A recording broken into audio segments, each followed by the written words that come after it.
मैं मुंगेर बिहार से अंग्रेजी शिक्षक श्री कृष्ण प्रसाद जी। आप जानते हैं कि बिहार बोर्ड ने मैट्रिक का एग्जाम का रिजल्ट को आउट कर लिया। काफी संख्या में मैट्रिक के छात्र उत्तीर्ण हुए हैं। तो आप मैट्रिक के छात्र के मन में अंग्रेजी सीखने की तमन्नाएं बलवती हो रही है। तो मैं आज स्पोकन इंग्लिश लेके आया हूं उन मैट्रिक के उत्तीर्ण छात्रों के लिए जो अंग्रेजी सीखने की तमन्ना रखते हैं, जो अंग्रेजी बोलने की तमन्ना रखते हैं, जो अंग्रेजी में कुछ लिखने की तमन्ना रखते हैं। तो देखें व्हाइट बोर्ड पर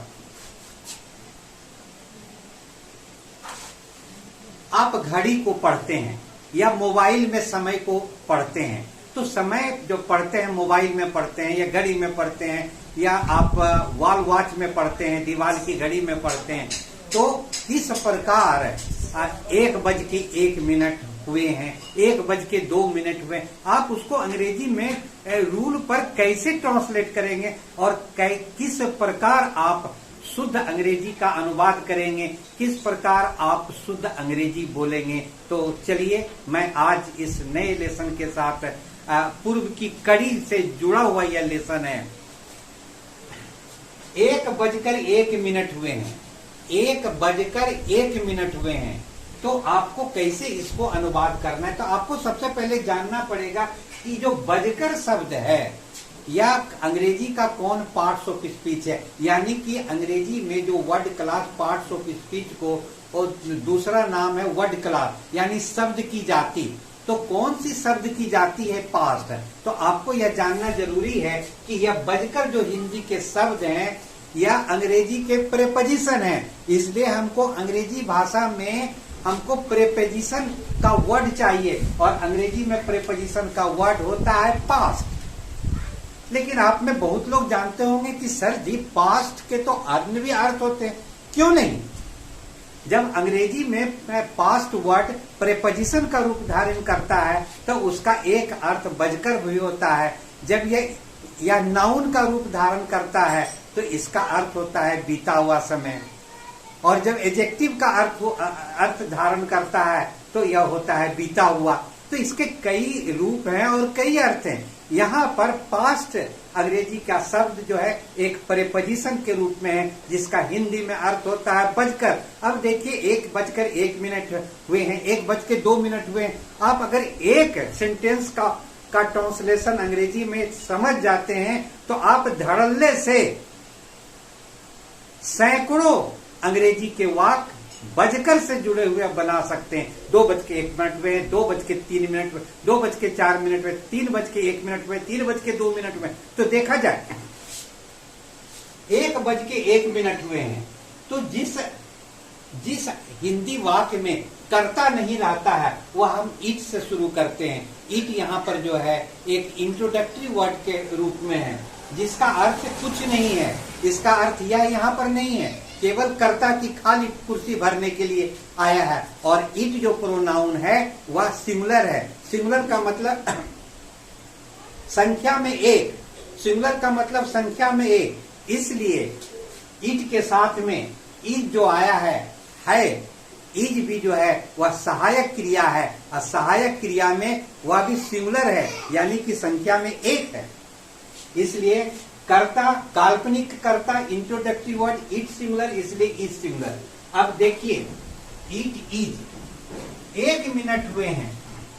तो पहले हम 1 मिनट जो हिंदी में दाहिनी ओर है उसको हम अंग्रेजी वाक्य में बाईं ओर लिखते हैं। 1 मिनट बजकर प्रेपोजिशन को हूबहू उठाकर रख दिए और 1 1:01 हुए के लिए कोई अंग्रेजी में शब्द नहीं होता है। It is 1 minute past 1। फिर से देखिए 1:01 हुए हैं। काल्पनिक कर्ता इज, यह सिंगुलर है इसलिए सिंगुलर क्रिया हैज के लिए आया इज। और दाहिना तरफ जो हिंदी वाक्य में 1 मिनट है उसका 1 मिनट 1 मिनट अंग्रेजी में अनुवाद हुआ। और यह बजकर जो शब्द है इस बजकर को यहाँ पर पास्ट रखा गया क्योंकि यह प्रेपोजिशन है और 1 को सीधा यहाँ बैठा दिया गया। 1 यहाँ नाउन है, पास्ट प्रीपोजिशन है, 1 मिनट नाउन है, इज आपका सिंगुलर हेल्पिंग वर्ब है और इट जो है सिंगुलर सब्जेक्ट के रूप में काम कर रहा है। केवल आपको किस प्रकार ट्रांसलेट करना है उसके रूल को समझना है। अगर आप एक वाक्य को बनाना सीख गए तो देखिए आप कितना आसानी से इस तरह के सिमिलर फुटिंग पर आप वाक्य को बना सकते हैं। 1:02 हुए हैं तो इट तो सब में लगेगा। अब देखिए 2 मिनट है तो हमने लिखा 2, और चूंकि मिनट काउंटेबल नाउन है यहाँ 2 आ गया, इसलिए यहाँ पर एस इसको बहुवचन बनाया गया। It is 2 minute. बजकर के लिए पास्ट प्रीपोजिशन और 1 रख दिए। It is 2 minute past 1। 1:02 हुए हैं। 1:03 हुए हैं। It is 3 minute past 1। अब देखिए हिंदी अनुवाद, 1:03 हुए हैं। उसी तरह 1:04 हुए हैं। It is 4 minute past 1। 1:05 हुए हैं। It is 5 minute past 1। 1:06 हुए हैं। It is 6 minute past 1। 1:07 हुए हैं। It is 7 minute past 1। 1:08 हुए हैं। It is 8 minute past 1। 1:09 हुए हैं। It is 9 minute past 1। 1:10 हुए हैं। It is 10 minute past 1। तो आप कुछ भी आसानी से बना सकते।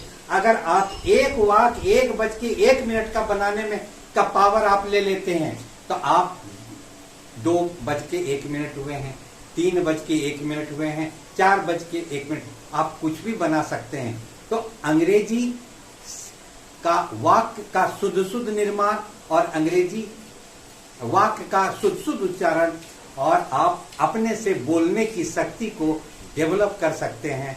धन्यवाद। फिर मैं अगली कड़ी लेके आऊंगा स्पोकन की दुनिया में। मैं मुंगेर बिहार से श्री कृष्ण प्रसाद।